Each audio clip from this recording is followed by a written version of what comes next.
오늘은 우리가 이삭의 아내를 찾아가는 일의 세 번째 시간을 우리가 맞이했습니다.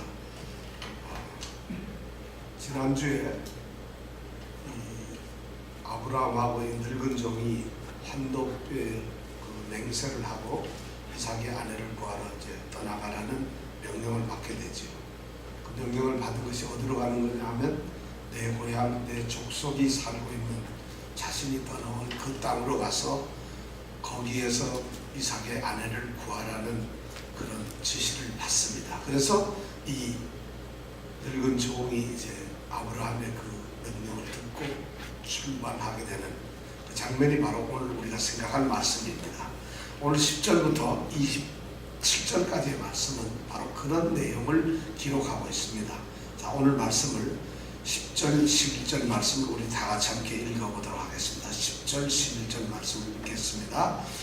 이에 종이 그 주인의 약대 중 10필을 취하고 떠났는데 곧 그 주인의 모든 좋은 것을 가지고 떠나 메소포타미아로 가서 나홀의 성에 이르러 그 약대를 성 밖 우물 곁에 꿀렸으니 저녁 때라 여인들을 물을 기르러 나올 때였더라. 여인들은 저녁에 물을 길르러 나가는 것 같습니다. 그죠? 요한복음 4장에 보면 수가성의 여인은 한낮 12시에 물을 길르러 우물가에 갔는데 이 구약시대 일반적인 것은 이제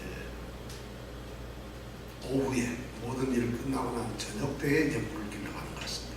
자, 오늘 이 10절 말씀을 보니까 이 종이 바로 아브라함, 주인 아브라함의 명령을 듣고 이제 출발했습니다. 근데 출발하면서 이렇게 말씀을 보니까 약대를 몇 마리요? 10마리를 이제 끌고 갑니다. 약대라는 게 뭔지 아세요? 약대. 낙타죠, 낙타. 낙타는 등이 몇 개죠, 등이? 2개입니까? 이병택 집사님은 낙태를 키우셨는 것 같아요. 등이 하나 되니까 2개 돼 있어요. 맞습니다. 근데 보통 우리가 2개 이렇게 되잖아, 그죠? 근데 낙타가 그 당시 아브라함이 살 때 제일 비싼 이 동물이 낙타예요. 왜냐하면 이건 이동 수단도 되고 요즘으로 말하면은 자가용이 작아요, 그죠? 그리고 거기에 짐도 싣고 모든 것을 이동할 수 있는 수단이에요. 그러니까 너무 비싸죠. 거기다가 이 장거리를 다니는 데는 약대보다 좋은 게 없어요. 그러니까 이 약대를 가지고 있다는 얘기는 또 돈이 좀 있는 부자다 이런 의미를 가지고 있어요. 근데 지금 아브라함의 종이 약대를 10마리를 가졌다는 거니까 지금 그것도 많은 약대 중에서 10마리를 골랐습니다. 왜냐하면 지금 여행을 떠나야 되니까. 그래서 10마리를 골라가지고 그 다음 말씀에 보니까 그 10마리를 골랐는데 거기에다가 뭐를 싣죠? 지금 주인이 준 모든 좋은 것. 이것은 뭐냐면 지금 이삭의 신부를 구하러 가는 거니까 가서 구하게 되면 선물도 줘야 되고 정원의 예물도 줘야 하고 하니까 굉장히 중요하고 좋은 이제 그 물건을 그 약대에 싣고 출발합니다. 이 얘기는 지금 아브라함이 굉장히 부자라는 얘기예요. 엄청나게 약대를 10마리를 가져가니까 엄청나게 부자라는 거죠. 자, 이렇게 끌고서는 출발을 해서 어디로 가느냐면 메소포타미아로 갑니다. 메소포타미아라고 하는 데는 제가 전에도 설명을 한번 드렸는데 메소라고 하는 말은 요 사이라는 말, 포타미아는 2개의 강이라는 말. 그러니까 2개의 강이 있는 그 사이니까 강 사이라는 거죠. 바로 이런 지명인데 이게 바로 어디냐? 하란 땅을 이야기하고 있어요. 그 하란 땅으로 갔다는 거예요. 그래서 그 땅에 가가지고 어느 성에 도착을 했느냐? 나홀성. 여러분 나홀 그러면 뭐 생각나는 거 없어요? 아브라함의 동생이에요. 그러니까 아브라함 동생이 살고 있는 성이 나홀이에요. 그러니까 나홀이 아브라함 동생의 이름을 따서 그 성의 이름을 지었는가? 그거는 아닌 것 같습니다. 왜냐하면 이 당시에 사회상을 기록해 놓은 마리 문서라고 하는 이 고고학 문서가 발견이 됐어요. 수리아 땅 마리라고 하는 성에서 발견이 되었는데 그게 지금부터 언제 기록된 거냐면 4,500년 전, 그러니까 아브라함보다도 그 이전에 기록된 문서였어요. 거기에 보면은 나홀이라고 하는 성 이름이 나옵니다. 이거는 성경하고 관계없는 그 당시의 어떤 기록이었는데, 역사 기록이겠죠. 그 서판에, 돌판에 기록한 걸 보니까 거기에 나홀성 이름이 나오더라는 것입니다. 그 얘기는 뭐냐? 나홀이 살기 이전에 나홀이라는 성이 있었는데 거기에 나홀이 살고 있었다. 이렇게 우리는 받아들일 수가 있어요. 자, 이렇게 우리는 지금 이 10절에 보니까 종이 환도뼈 약속을 하고 하란 땅으로 출발해서 나홀성에 도착했다는 것이 지금 10절의 이야기입니다. 이 말씀을 그냥 읽어보면 너무 단순한 건데 이 말씀이 깊은 내용을 가만히 살펴보면 이 말 속에는 엄청난 게 들어있어요. 첫 번째 뭐냐면 지금 이 종이 하란 땅까지 갔다는 얘기는 무지무지하게 먼 장거리 여행을 했다는 이런 말이에요. 장거리 여행을 했어요.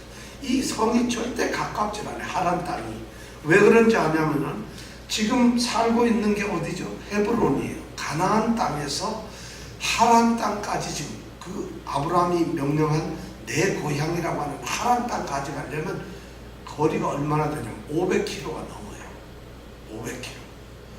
굉장한 거리죠. 그럼 그 옛날에 생각해서 500km를 가려면 하루에 20km씩, 다시 말해서 50리길을 하루에 걸어간다 하더라도 그것도 약대 10마리를 이끌고 간다면은 한 달 이상을 가야 하는 그런 거리입니다. 사실 먼 거리예요. 그럼 그런 장거리 여행을 한다는 것이 그렇게 만만한 일이 아니죠. 우리는 지금 쉽게 10절 한 절에 그냥 메소포타미아의 나홀성에 도착했다 이렇게 기록하니까 요즘 우리 생각은 훌쩍 어디 가까운 데 갔다 생각할 수 있는데 지금 500km가 넘는 그런 장거리 여행을 했다는 것입니다. 그 다음에 또 우리가 가만히 이 10절에서 생각할 수 있는 것은 하란 땅 나홀성에 대해서 이 지금 늙은 종이 지금 가는데 늙은 종은 하란 땅이 어딘지 알까요? 모를까요? 사실 이것도 그래요. 우리는 요즘 같으면 지도도 있고 내비게이터도 있고 다 해서 좀 찍으면 다 찾을 수 있는데 지금부터 4,000년이 넘는 이 시대에 하란 땅을 찾아간다는 건 이거 쉽지 않아요. 왜냐하면은 아브라함이 하란 땅에 살다가 하나님의 말씀을 약속을 듣고 가나안 땅으로 들어왔을 때가 몇 살이었죠? 우리 막 문제 냈었는데 몇 살이었죠? 75세였어요. 근데 지금 아브라함이 이 늙은 종에게 하란 땅에 가서 이삭의 아내를 구하라 하는 이 때는 나이가 몇 살인지 아세요? 140세예요. 그럼 그 사이 몇 년이 지났어요? 65년이 지났어요. 자, 그럼 65년이 지났는데 아브라함조차도 65년 동안 그 땅을 한 번도 가본 적이 가지 않았어요. 돌아가지 않았어요. 그런데 이 종이 누군지는 모르지만 이것을 이 성경학자들은 엘리에셀이라고 얘기하는데 엘리에셀 같으면은 하란 땅에서 데리고 나왔던 종입니다. 아브라함이. 그럼 아브라함이 데리고 나왔다고 몇 살 때 데리고 나왔을까? 아들이 주어지지 않으니까 이 엘리에셀을 나의 아들로 삼겠다고 하는 그런 창세기 15장의 고백을 보면은 엘리에셀은 그때 10살 이상은 되었을 것 같아요. 그러면 엘리에셀은 지금 나이가 몇 살이야? 75세나 거의 80세가 넘은 사람이에요. 그러니까 늙은 종이겠죠. 이 사람도 자기가 어려서 나온 땅을 65년이 지난 다음에 그 하란 땅을 가니까 그 하란 땅을 500km가 넘는 것을 찾아가는 거 이거 쉽지 않아요. 어떻게 찾아갈 수 있겠어요? 지금처럼 지도가 있는 것도 아니고 길을 안내해 주는 사람이 있는 것도 아니고 장거리에다가 잘 알지도 못하는 그런 곳을 지금 찾아가고 있다는, 그런데 도착을 했다는 거예요. 더군다나 여기서 더 중요한 문제는 뭐냐면 지금 이 늙은 종이 약대를 10마리를 끌고 갑니다. 약대만 끌고 가면 10마리를 끌고 가면 여러분 혼자 끌고 갈까요? 절대 아닐 거예요. 아마 이 늙은 종을 수행하는 또 다른 아마 같이 일행이 있었을 겁니다. 약대 한 마리에 한 사람씩 해서 10명은 될 거예요. 그 약대에 지금 뭐를 실었나요? 혼인 뭐 이런 거 해서 좋은 물건들, 선물한 물건들이 귀중품이 실려 있어요. 자, 그렇다면 귀중품이 실려 있는 약대, 그 귀중한 약대에다가 싣고서 500km가 넘는 낯선 땅을 찾아갈 때 그 여행, 한 달이 넘는 여행 동안에 여러분 무슨 일이 생기겠어요? 도적은 없을 때 몰래 훔쳐가는 거고, 여기서 도적이 오면 기분 좋죠. 잘 때 살짝 가져가는 건 괜찮은데 누가 오겠어요? 그렇죠. 떼강도들이. 그 당시에는 떼강도가 한참 성행하다. 왜냐하면 유목민들이 많았기 때문에 떼강도가 많아요. 그러면 한 달이 넘는 길을 가는데 이거는 나잡아 잡수시 않아요. 그렇다고 해서 한 500명 끌고 가는 건 아니잖아요. 굉장히 위험한 길을 지금 가고 있어요. 그 길을 지금 이 10절은 하나님께서는 이 10절을 기록하면서 이 늙은 종이 메소포타미아에 있는 나홀성에 도착했다고 지금 간단하게 말을 하고 있어요. 그러나 우리는 그렇게 간단하게 할 수가 없어요. 그리고 나홀성에 도착했다는 이 말조차도 독자인 우리는 나홀성에 도착했구나 하고 알고 있어요. 우리는 알려주니까. 그렇지만 이 당사자인 늙은 종은 예를 들어서 그 당시에 여기는 나홀성하고 무슨 팻말을 붙여놨을 것도 아니고 이게 나홀성인지 뭐 하란성인지 알 수가 없는 거예요. 하여튼 도착을 했어요. 그러니까 굉장히 하나님께서는 그 길을 인도하셔가지고 위험하고 멀고 알 수 없는 미지의 길을 하나님께서 인도해 오셨다는 거죠. 지금 이 10절은 그걸 우리에게 얘기해 주고 있어요. 다시 말해서 뭐냐면 이 늙은 종은 우리처럼 그냥 구약에 나타나는 이름 없는 평범한 사람이에요.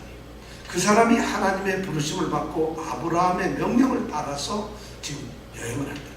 바로 믿음의 여행을 하고 있는 것이에요. 우리에게도 주어지는 믿음의 여행이 바로 이런 겁니다. 여러분 처음 신앙생활에서 지금 10년, 20년, 50년 생활하는데 사실은 평생 가는 것이 믿음의 여행이에요.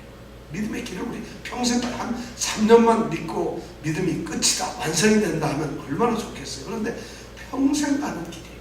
근데 그 평생 가는 우리 믿음의 삶이 미래를 알 수 있는 건 하나도 없어요. 그러면서 우리가 믿음의 삶을 살아가면서 우리가 그 믿음의 삶을 지키기 위한 많은 삶의 자리에서 우리는 고난도 받고 어려움도 당합니다. 그런 삶을 지금 이 10절에서는 이 늙은 종을 통해서 살짝 우리에게 알려주고 있어요. 이것은 지금 신앙의 길을 가고 있다는 것이죠. 자, 그렇게 해가지고 이 늙은 종이 나홀성에 도착했어요. 도착했는데 바로 그 성이 나홀성이었고 거기가 나홀이 살고 있다는 것이에요. 그렇지만 이 늙은 종은 그걸 모르죠. 자, 그래서 그 나홀성에 도착한 이 종이 이제 아마 기뻤을 거예요. 성이 보이니까 하나님께서 이 긴 길에서 다른 길로 빠졌다고 해보세요. 그럴 수 있는 거 같잖아요. 충분히. 그 모든 상황에서 하나님이 이 성에는 있다고 왔어요. 지금 아직은 몰라요. 이 성이 무슨 성인지. 그러나 그 성에 도착했어요. 그리고 너무 기쁘다 보니까 11절에 보니까 그 약대를 성 밖 우물가에 무릎을 꿇혀놓고 그리고 저녁때가 되었어요. 그리고는 저녁때는 여인들이 물을 길르러 오는 때라는 것을 성경은 기록하고 있어요. 자, 이 말씀을 가만히 생각해 보면 굉장히 중요한 말이죠. 이 말은 별게 아닌 것 같지만 우리 독자로 하여금 이 성경 말씀을 읽고 이 상황을 지금 가만히 추적하는 우리로 하여금은 굉장히 평안함을 줍니다. 보면 성이 있는데 보통 그 당시에 성은 담을 쌓고 성벽을 쌓게 되고 성문 밖에 우물이 있습니다. 왜냐하면 목축을 하게 되면은 그 물을 먹여야 되고 하니까 그게 성 안에 있는 게 아니라 성 밖에 있거든. 그러니까 물을 기르려면 어떻게 해요? 성 밖으로 나와야죠. 그러니까 성 밖에 지금 우물가가 있어요. 지금 우물가에 도착했다는 이것 자체가 우리로 하여금 굉장히 편안하게. 그 당시 이 구약 시대에 나오는 사회상을 보면 모든 중요한 만남의 장소가 바로 우물이에요.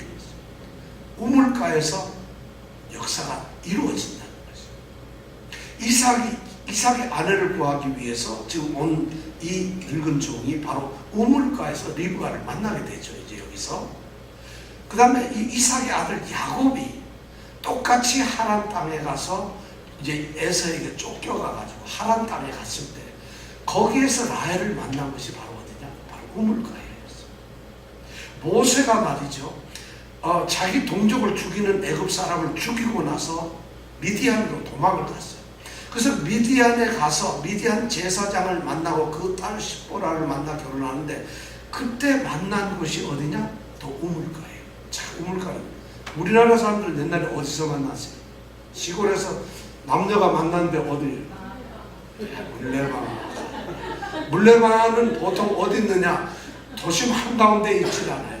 자, 강이 흐르고 나면 저 뒤쪽 위에 있어요. 그러니까 저쪽 전기불도 없는데 좀 어둑어둑하다. 그리고 산길을 좀 이렇게 가서 뒤에 있어요. 천생연분이지 뭐. 아무도 알 수가 없고 누가 만났는지 모르니까. 그래서 우리는 물레방아에서 만나는 이런 역사인데, 바로 이 히브리 민족하고 우리하고는 역사, 문화 이런 걸 보면 유사한 점이 너무 많아요. 습관이나 이런 게 너무 많은데, 이 사람들한테 우물가에서 만나는데 지금 이 11절에서 만나는 그 약대를 성막 우물 옆에다가 놓았다는 거예요. 이 사실 자체가 뭔가 우리가 우물가에서 뭔가 이루어지겠구나 하는 그런 안도를 감을 주고 있어요. 거기다 또 이 때가 어느 때냐면 저녁 때예요.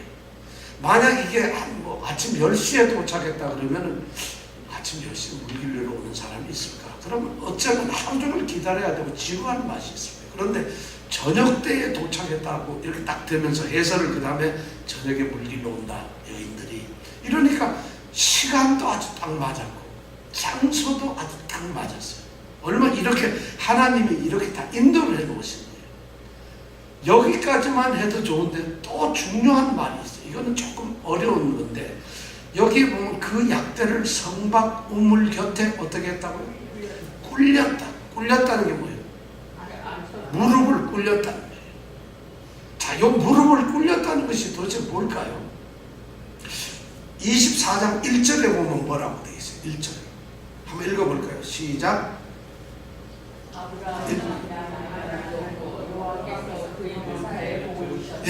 그의 범사에 복을 주셨더라. 누가? 여호와께서 복을 주셨다라 하는 요 말하고 무릎을 꿇렸다 하는 말이 같은다는 말.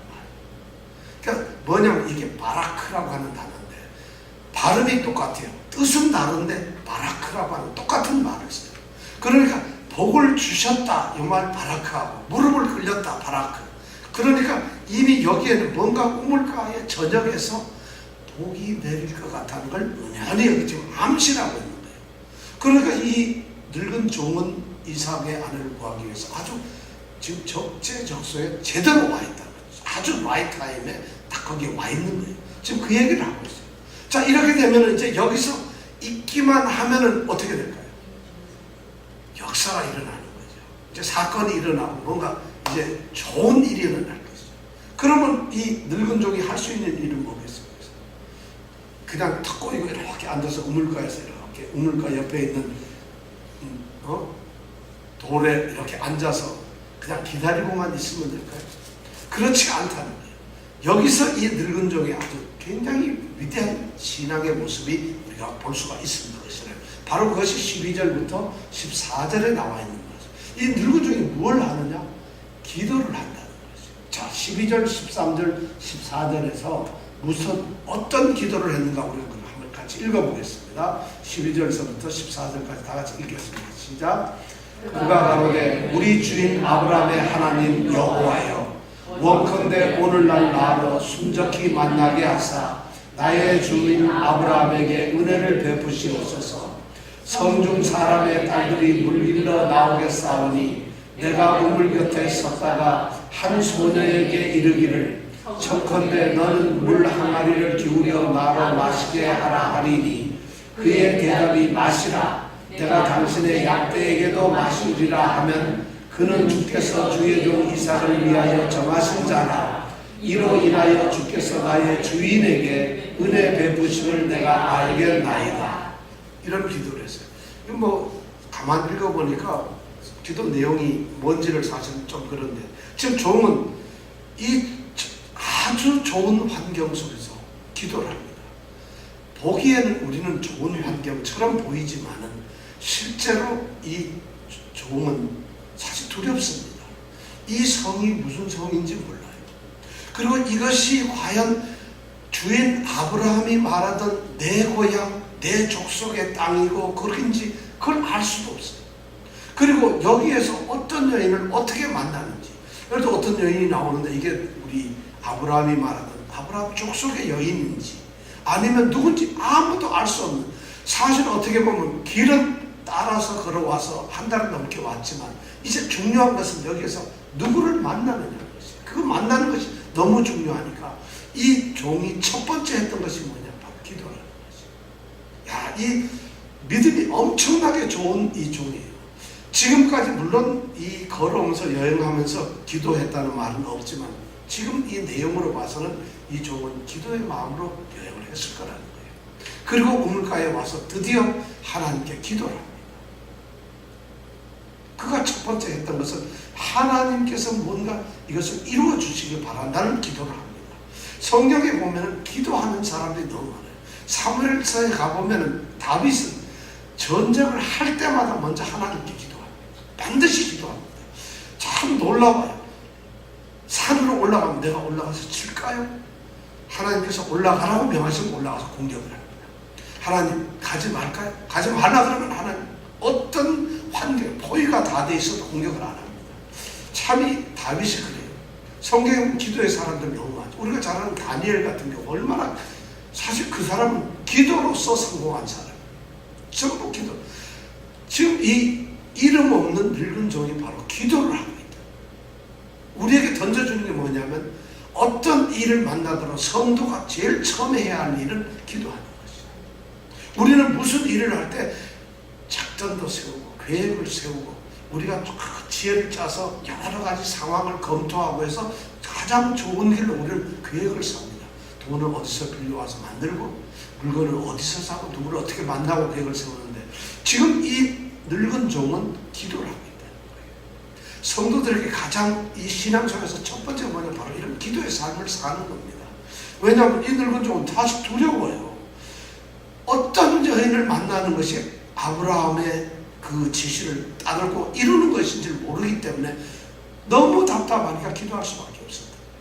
그렇다면 우리는 또 모든 것을 다 아는 거 아니잖아요. 우리가 다 모든 것을 이미 예측하고 이러는 건 아니잖아요. 그렇다면 우리에게 가장 중요한 건 뭐예요? 하나님의 인도하심.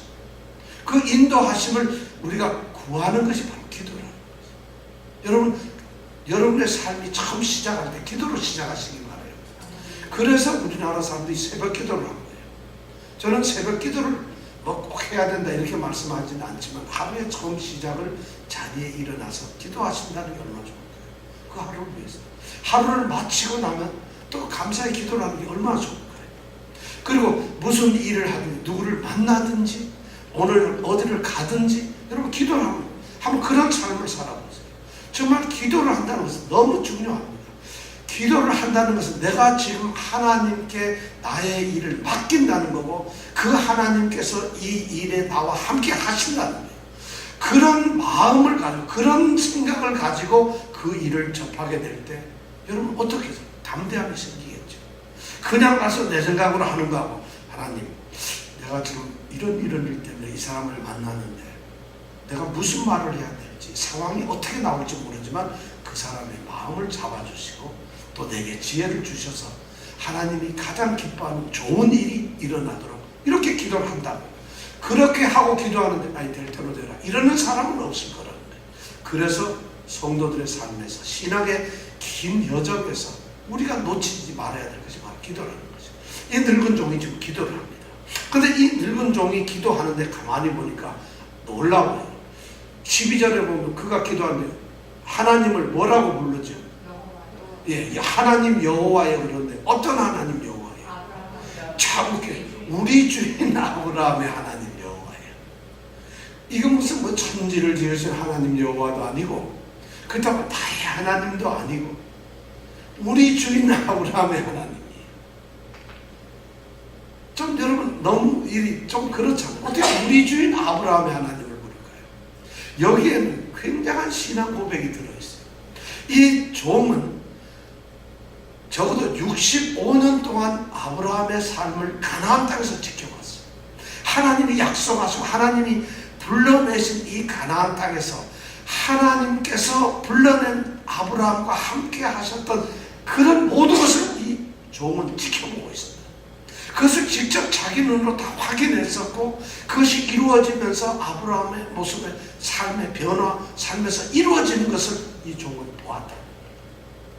더 놀라운 것은 그것을 보면서 어쩌면은 아브라함이 그냥 아무 생각 없이 그것을 이루어가는 것이 아니라 아브라함의 삶에서 끊임없이 하나님과 기도했습니다. 끊임없이 하나님과 만났을 거고 끊임없이 하나님과 교제 관계에 있었을 거라는 거예요. 그렇기 때문에 이 종은 아브라함의 하나님, 나의 주인 아브라함의 하나님이면 무엇이든지 아브라함과 함께 하셨기 때문에 하실 수 있다는 이런 체험적 신앙을 고백하고 있는 것이죠. 우리가 그래서 이 하나님께 기도할 때 그냥 성경에 나와 있는 우리가 신학적인 교리적인 하나님, 기독교는 하나님을 섬기는 종교하니까 하나님, 이런 기도는 의미가 없습니다. 그거는 우리가 하나님을 부르는 의미가 없는 거예요. 예를 들어 교리상, 신학상 하나님이 이 종교의 가장 최고의 신이고 우리가 섬기는 신이 하나님이다. 그래서 하나님을 부르는 것이 아니라 그 하나님이 바로 모든 것을 우리에게 들어주시는 우리의 하나님, 나의 하나님이라는 그것이 더 중요하다는 거예요. 더 중요한 것은 그 하나님이 내 삶에서 나와 함께 하셨다는 것을 스스로 경험했을 때, 그것을 체험했을 때, 그걸 내가 알고 있을 때 그 하나님께 기도하는 것이 중요하다는 것이죠. 바로 이 늙은 종이 그런 기도를 한 거예요. 뭐 나의 하나님 하는 것보다 이 종이 느끼는 가장 정말 신실하시고 자기를 이끄시는 하나님은 아브라함을 이끄셨던 하나님. 그러니까 나의 주인 아브라함의 하나님 여호와라고 이렇게 기도를 하는 거예요. 그리고는 이제 구체적으로 기도를 합니다. 자, 이 여인이 이 지금 종이 하는 기도 내용이 뭡니까? 뭘 기도하고 있는 거예요? 자, 우선 12절에 보니까 중요한 얘기래요. 하나님 여호와여, 원컨대 제가 간절히 원하옵나이다. 이 말이죠. 오늘날 나로 뭐라고요? 순적이를 만나라고? 순적히 만나게 하사. 이렇게 되죠. 자, 순적히 만나게 하사가 뭔 말일까요? 순탄하게 만나는데 아주 좋은 말이에요. 순탄하게.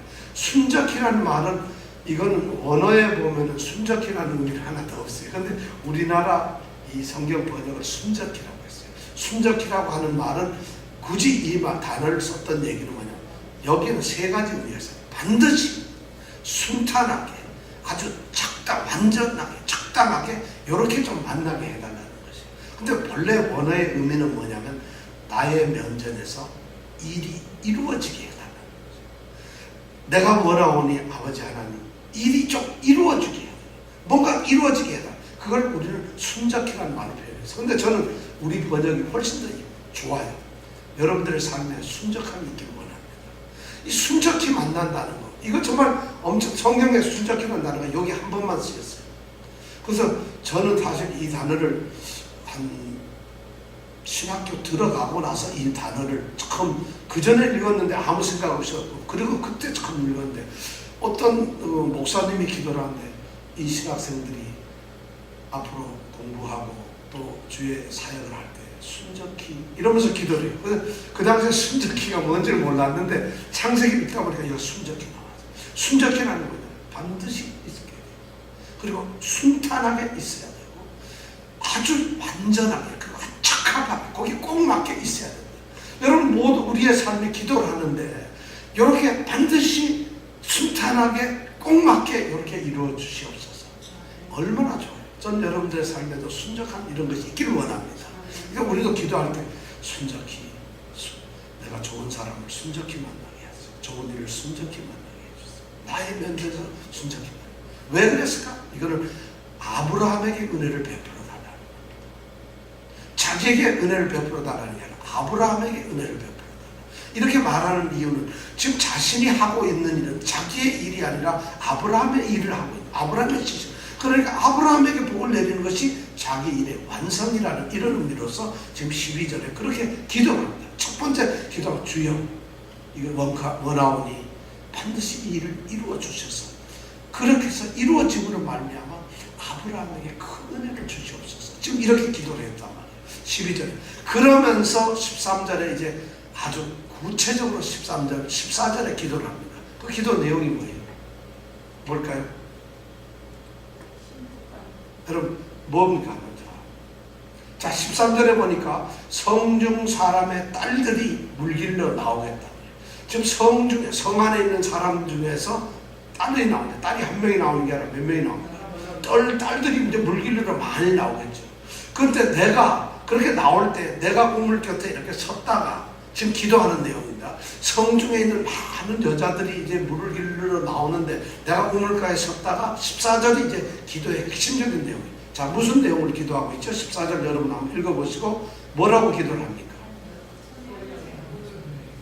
네, 달라고 했습니다. 한 소녀에게, 그 중에 어떤 소녀인지 모르지만 한 소녀에게, 아마 누군지 모르니까 한 소녀 다 모를 수도 있는 거잖아요.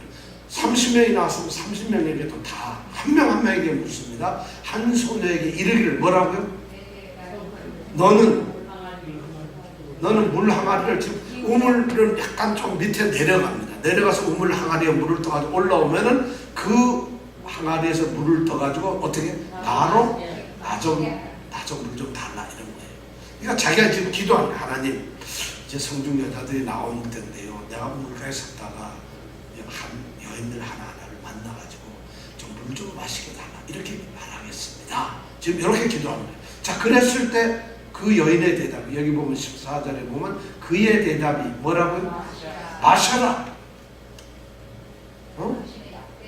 그렇지. 마셔라. 그리고 내가 당신의 약대에게도 마시우리라 하면, 그러니까 이 여자가 대답을 하네. 물 좀 주세요 했더니만 당신도 마시고 당신 약대에게도 마시게 해주겠다. 이렇게 대답하는 사람이 만약 있다면 그는 주께서 주의 종 이삭을 위하여 정하신 거예요.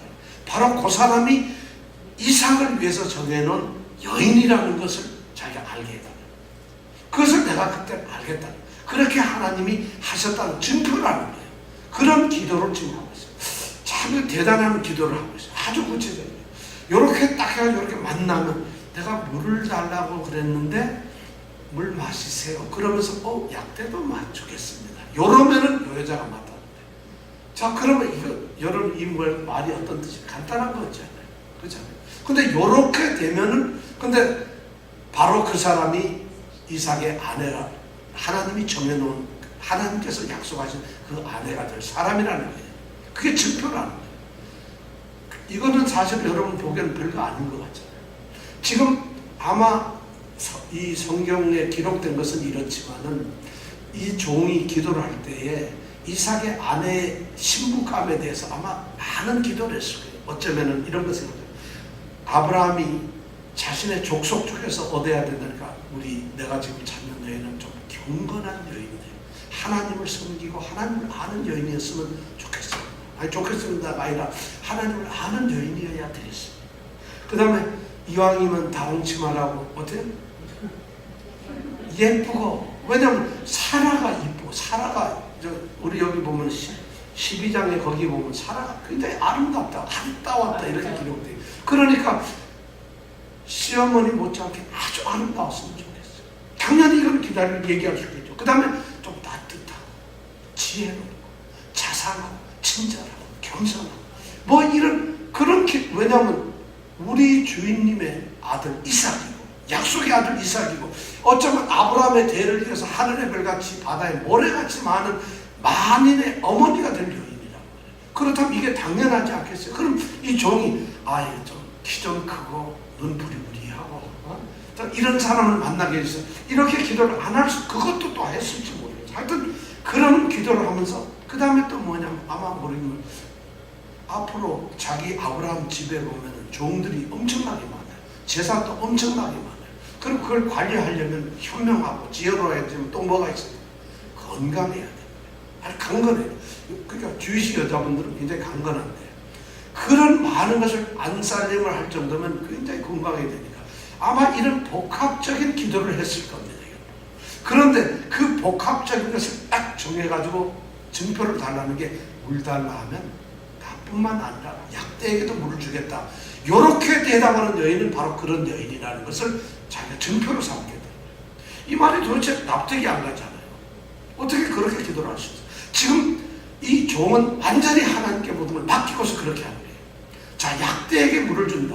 우선 첫째로, 자, 이거 잘 보세요.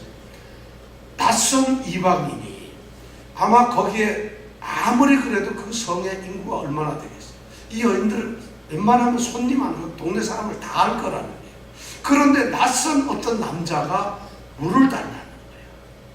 근데 물을 성도 줄 수 있을까요? 물을 준다는 거 쉽지 않아요. 그런데 물을 준단 말이에요. 그런데 물을 주는데도 더군다나 여기에 중요한 것은 사람인 나에게 뿐만 아니라 약대에게도 물을 주겠다고, 참 내가 약대에게 물도 좀 주세요 이러는 게 아니라 나 좀 물 주세요 하는데 나뿐만 아니라 약대에게도 물을 주겠다. 그게 뭐 대단하냐 여러분이 이렇게 생각하지만 생각해보세요. 약대가 몇 마리요? 10마리예요. 10마리인데 이게 지금 장거리 여행을 하고 목이 많아요. 아주 목이 타는 이 약대가 한 마리가 마실 수 있는 물의 양이 얼마인 줄 아세요? 100리터예요. 100리터. 그러면 10마리 뭐예요? 한 톤이 한 톤. 여러분 한 톤이 얼마인지 짐작이 가시죠? 그렇게 많은 물을 갖다가 주겠다는 거예요. 누가? 이 여자가, 리버가 아니라 어떤 여자인지 모르지만 주인한테 얘기해. 아우 내가 그 약대도 물 먹이겠지 하면 그게 바보가 아닌 이상 10마리 약대에다 물을 먹이려 하면 이거 보통 일이 아니에요. 그럼 그런 말을 할 수 있는 사람이라면 그 여인은 굉장히 자상하고 동정심 많고 그리고 굉장히 그런 여자예요. 그리고 그냥 못 견디는, 벌써 거기다가 또 중요한 건 10마리에다가 물을 다 마실 정도면 이 여인은 건강한 여인이에요. 이 한마디에 모든 게 다 들어가요.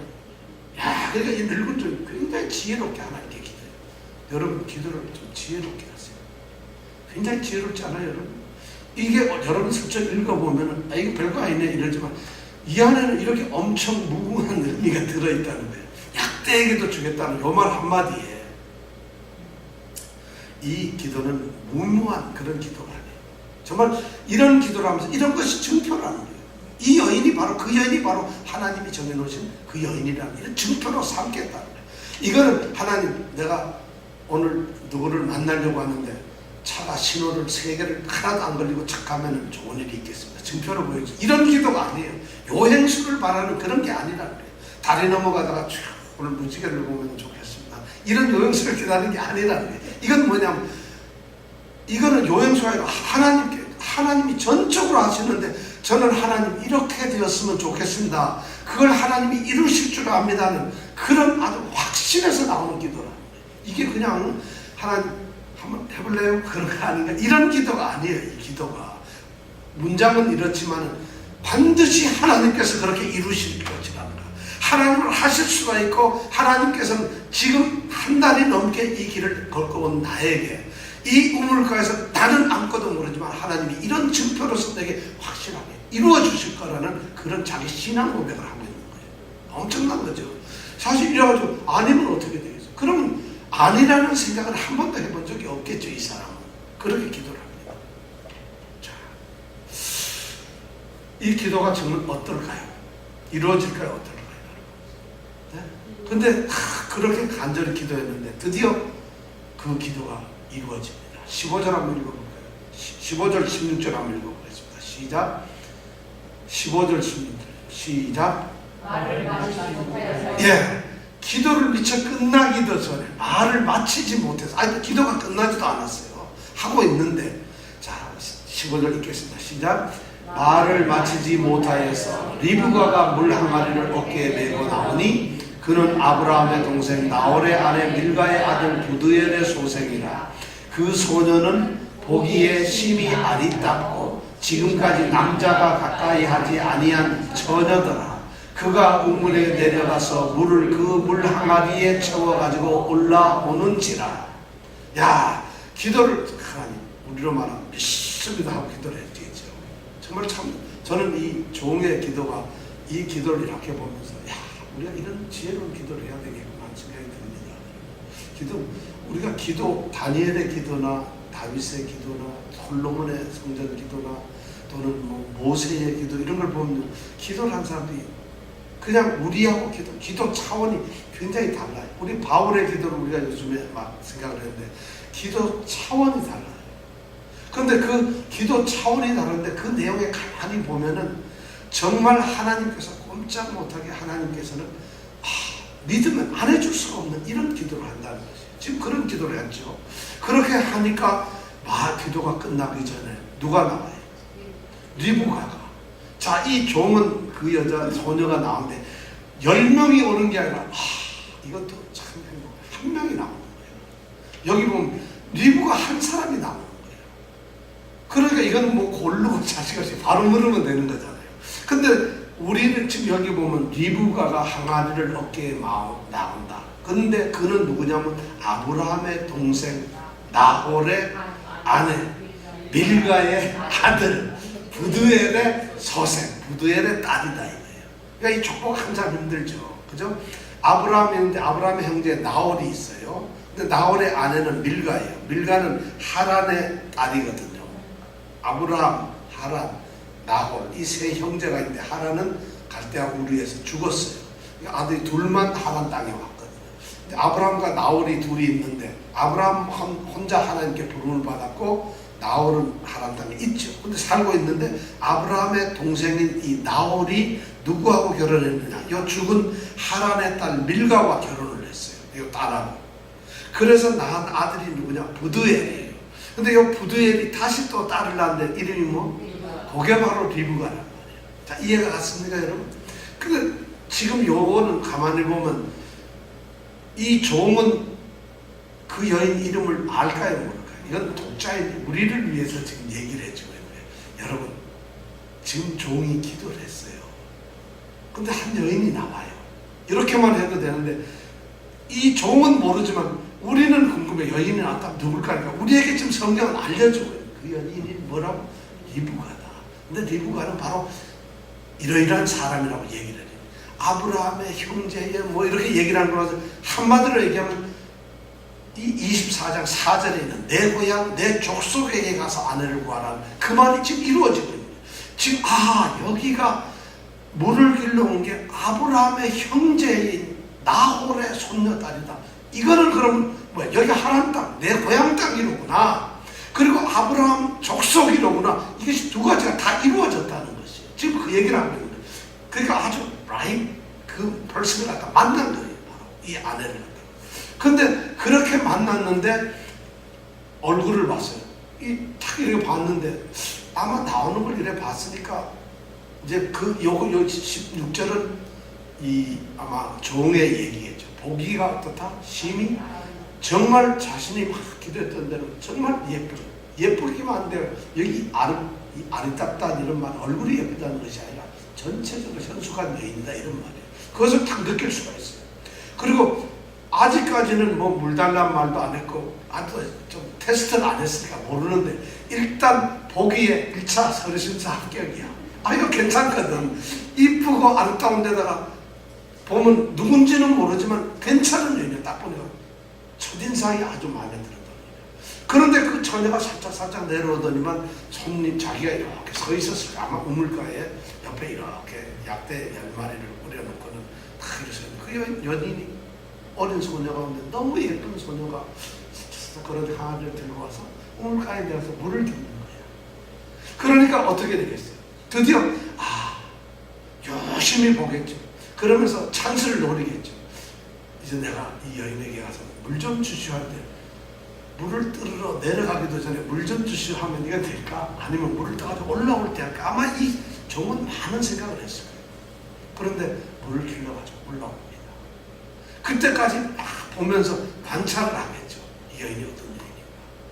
그러고 나서 여인이 딱 올라왔을 때 드디어 물을 달라고 하는 것이 17절부터 나옵니다. 오늘 여기까지만 하겠습니다. 다음 17절부터 어떤 사건이 벌어질까요? 만나게 될까? 못 만나게 될까? 이 여인이 어떤 여인인가? 17절부터 그 다음 절을 다음에 또 읽어오시기 바랍니다. 오늘 여기까지만 하겠습니다. 기도하겠습니다. 이 시간 우리가 함께 기도해야 될 것은 이 종, 그 종은 이름이 없어요. 구약의 그 위대한 선지자도 아니고 구약에 나타난 위대한 족장 아브라함, 이삭, 야곱, 요셉 이런 사람이 아니에요. 이 종은 그냥 평범한 성도예요. 아브라함이 섬기는 하나님을 같이 섬기고 있는 믿음의 동력자인 그냥 평범한 우리로 말하면 그냥 교인이고 성도입니다. 근데 이 성도가 그의 믿음 삶을 오늘 이 24장에서 보여주고 있어요. 가장 중요한 것이 뭐냐? 우리가 지난주에 생각했던 것처럼 철저하게 하나님의 말씀에 충실한 사람이었어요. 두 번째, 이 사람이 중요했던 건 오늘 말씀처럼 그는 모든 일에 기도로 시작을 했던 지혜로운 사람이었어요. 오늘 우리에게 들려주는 이 말씀은, 24장의 말씀은 바로 우리가 성도로서 그렇게 살기를 원한다는 것입니다. 이 시간 우리가 기도하기를 원합니다. 여러분들, 기도는 그냥 우리 신세 타령이 아닙니다. 기도는 우리 기독교라고 하는 종교에서 하는 어떤 형식이 아닙니다. 기도는 말 잘하는 무슨 어떤 화법, 화술을 발표하는 그런 게 아닙니다. 이 기도는 오늘 이 종처럼 자신의 것을 정말 하나님께 아주 진솔하고 솔직하게 하나님께 아뢰고 그 하나님을 전적으로 믿는 것입니다. 이루어 주십시오 하고 우리는 기도하지만 그것이 이루어지든 안 이루어지든 하나님께서는 하실 수 있다는 걸 믿는 거고, 그리고 그 하나님께 우리는 간구하는 거라는 것이죠. 이것이 기도예요. 성도들에게 준 이 기도보다도 더 큰 힘은 없습니다. 말씀도 주고 우리에게 예배도 주고 모든 걸 많이 그렇게 허락하셨어요.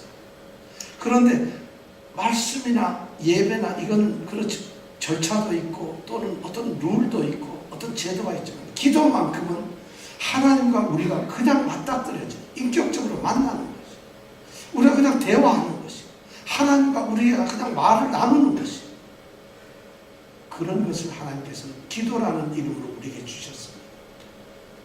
그러니까 기도를 저는 할 줄 몰라요. 저는 기도를 잘 못해요. 저는 기도가 요즘 안 돼요. 저는 기도가 할 때마다 저는 자꾸 의심이 가요. 이것은 기도가 뭔지 모르기 때문에 오늘 이 시간 이 종의 모습을 우리가 생각하면서 우물가에서 이 종이 드렸던 기도를 한번 생각하면서 이 시간 기도하는 거구나. 오늘 이 시간에 기도를 듣기를 원하시는 하나님께서 그 주인 아브라함의 하나님 여호와가 아니라 바로 우리가 섬기고 우리가 사랑하고 우리를 선택하신 그 하나님, 내 하나님, 그분이 우리의 기도를 지금 듣기를 원하십니다. 여러분, 기도하기를 원합니다. 정말 이 시간 하나님이 특별히 우리에게 기도의 시간을 주세요. 이 시간 특별히 기도할 수 있도록 우리의 마음을 열어주시기 원해요. 나 기도 못합니다. 그 말이 들어가기를 원합니다. 기도 안 하려고 닫혀있는 마음이 이 시간 열려지기를 원합니다. 그리고 기도하는 것이 두려웠다면 그걸 깨뜨려주기를 원합니다. 이 시간 먼저 내 마음속에 간절해져서 하나님 아버지, 이것이 우리 입에서 저절로 나오면서 하나님께 기도하게 되기를 원합니다. 이 시간 손을 모으세요. 여러분 손을 모으시고 이 시간 여러분의 마음속으로 우리를 부르신, 나를 부르신 그 하나님을 생각하면서 이 시간 기도하겠습니다. 무엇이든 하나님 앞에 간절히 기도하기를 원합니다.